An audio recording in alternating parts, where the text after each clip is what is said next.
Hey, salut tout le monde, c'est Miko, j'espère que vous êtes en forme. Dark Vador is the boss, bienvenue dans cette nouvelle trailer reaction de Andor saison 2 qui m'a été lourdement demandée par une seule et même personne. Cette personne, c'est Jarod de la chaîne Le Coin de Jarod que vous pouvez suivre, qui a vraiment insisté. Je vous montre Twitter. Oui, bonjour, je veux une réaction au trailer de Andor saison 2 qui vient de sortir. Instagram. Oui, bonjour, je veux une réaction du trailer Andor... Bon, bref, il m'a traqué de partout. Jarod que vous pouvez retrouver tous les dimanches soirs sur la chaîne du poteau Deviant Prod. Bon, bah écoute, elle est pour toi celle-ci. On est parti pour la découverte de Andor saison 2, la bande-annonce.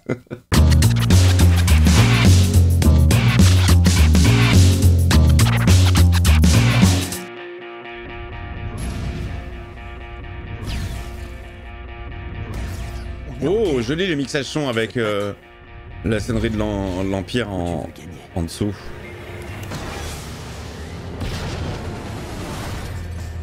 Une première saison acclamée par l'ensemble de la critique. Boulgoulette! Épique, captivant et passionnant. Potma! Audacieux et magistral. Le mec à perruque! Un récit d'une puissance exceptionnelle. Ça va la branlette sinon? Vous avez pas entendu autant sur The Acolyte et toutes les merdes que vous avez sorties. Une fresque grandiose et des... Mais les gars, sérieux? Moi, je me la ramènerai pas autant quand j'ai fait autant de merde. Certes, Andor, c'est pas mal. Il y a un gros problème de rythme. La série unidimensionnelle, les gars, sérieux. Ah, il y a de la danse, génial.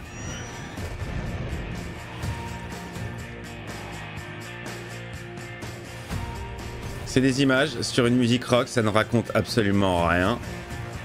On connaît pas le contexte, on connaît pas le... Oui, bon, on se doute, hein, ça va être les rebelles contre l'Empire. Jamais ce moment. Tu es là, avec moi, ici, et prêt à te battre. Qu'est-ce qu'il en fait des cages, j'adore. Boulgoulette! Oh, il est ignoble! Saison 2! 23 avril, voilà, c'est fini. Bah, ça n'a pas duré très longtemps, hein. Une petite minute 30 et c'est marre. Écoutez, c'est génial, c'est la série la plus exceptionnelle, unanimement saluée par la critique. Je suis désolé, non. Non, moi je peux vous trouver plein de défauts à cette série. Alors certes, elle est très plaisante, elle est plutôt bien écrite. Gros problème de rythme, mes amis, d'une lenteur. Une série qui se divise en deux parties. Il y a toute la première partie où il commence à rentrer malgré lui dans la rébellion.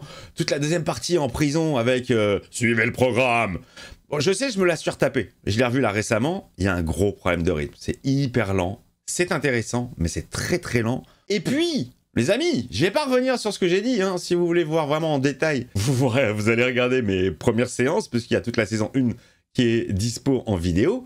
Mais moi, ce qui m'avait vraiment sorti, c'était tous les éléments qui nous rappelaient un petit peu notre planète à nous, voilà quoi, des accessoires qu'on utilise tous les jours, des AK-47, des Polaroids retransformés, mais vraiment vite fait, bien fait. Non, j'enlève le bien fait. Juste vite fait, des pattes, des nouilles, des cabines téléphoniques, des pulls à capuche, enfin, des éléments que j'ai pas envie de voir quand je regarde un truc de Star Wars. J'ai envie d'être, voilà, dépaysé, j'ai envie de voir des nouveaux vêtements. Alors il y a eu le coup de la cravate ceinture. C'est ça que je veux voir. Je veux pas avoir des montres. Je veux pas voir le mec dire bon ok, rendez-vous dans 1 heure. Je veux pas qu'on me parle en termes d'heures. Je veux qu'on me parle en termes de parsec, qu'on invente des, je sais pas, d'autres notions du temps. Bon bref, écoutez, qu'est-ce que j'ai pensé de cette bande-annonce trailer? C'est un peu branlette, hein. C'est un peu branlette, les amis. Je trouve ça très présomptueux. Tous les gros titres qu'ils ont mis, ouais, super série. On est vraiment sur de la branlette, hein, parce que là, quand on fait le bilan de l'entreprise Lucasfilm, bon, c'est là, ils jettent beaucoup de fleurs. Je pense que c'est un peu too much. Un petit peu too much. Faut être un peu plus humble, les gars, hein, parce que si on parle de Ahsoka, on en parle de The Acolyte, on en parle de toutes les merdes que vous avez produites, qui n'ont pas marché, qui n'ont pas été kiffantes, qui ont dénaturé complètement l'esprit de base. J'ai vu une interview des protagonistes de The Acolyte, donc la comédienne principale et la réalisatrice, qui disaient en gros ouais, c'est cool l'Empire. Bon, écoutez, c'est censé être des nazis, hein. C'est les nazis de l'espace, hein. Mais c'est cool d'être nazi du coup. Ok. Ok, chacun son truc. Bon, bref, vous savez ce que je pense de Star Wars, il y a eu un avant, un après. Bon, ouais, le départ de Kathleen Kennedy, est-ce que ça va changer grand-chose? Je ne crois pas. Le mal est fait. Alors, c'est pas bien de se réjouir de quelqu'un qui ne travaille plus, enfin, elle est pas virée, hein, elle prend sa retraite, elle va prendre un énorme chécos au passage, avec tous les chécos qu'elle a pris au passage, pour faire de la merde et pour détruire les univers qu'on kiffe, alors que la meuf était quand même la plus mieux placée, on va dire, assistante de Steven Spielberg, de George Lucas. Elle a traîné ses guêtres dans tous les films qu'on kiffe, tous les films de notre enfance, il y a son nom au générique. Elle y a participé. Tu te dis quelque part qu'elle aurait pu être là, la garante quand même de l'entreprise de Papa Lucas. Bah non. Elle-même, elle a tout pété les jouets, quoi. Elle a cassé les jouets, n'a pas du tout respecté les codes, la Bible, quoi. La Bible que représente Star Wars. Qu'est-ce que c'est que ces histoires de fil, de Power of One, tout ce qu'on a vu. Alors, cette bande-annonce, elle est plutôt insipide.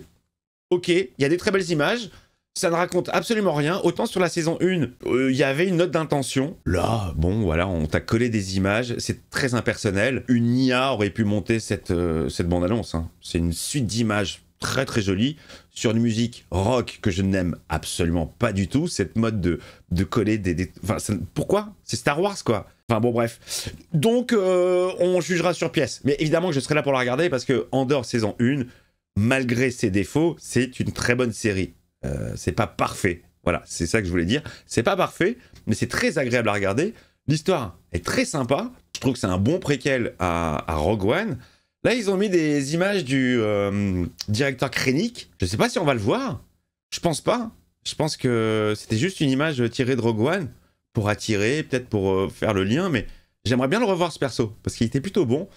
Mais je pense que c'est peut-être un peu trop tôt dans l'histoire. Là, on a vu une image de lui un peu plus beau gosse, coiffé, noble, on va dire. C'est une infiltration. Je suis très content de revoir la comédienne qui joue Mot Motma. Je trouve qu'elle dégage quelque chose. Une espèce de douceur, je sais pas, elle a un visage qui m'apaise. Bon, voilà les amis, voilà. Bah voilà, Jarod, puisque cette vidéo n'est que pour toi, j'espère que tu mettras le pouce, le commentaire. Je vais pas te demander de t'abonner parce que tu l'as déjà fait, mais alors les autres, abonnez-vous, le membre soutien, et puis bon, bah on se donne rendez-vous en avril, c'est ça qu'ils ont dit pour la saison 2 de Andor que je ferai sur cette chaîne. Je vous embrasse très fort. Des bises, vous me dites vous ce que vous en avez pensé, si vous êtes chaud, si vous avez aimé la forme, peut-être que vous avez aimé le côté rock et le côté, voilà, image saccadée, on en prend plein la gueule, mais c'est un peu vite, quoi, c'est creux, ça raconte pas grand-chose, malheureusement. J'aurais bien voulu avoir une petite piste de l'histoire, même si, bon, on la connaît l'histoire, il va continuer sa rébellion. Voilà, eh bien bisous, et à très vite.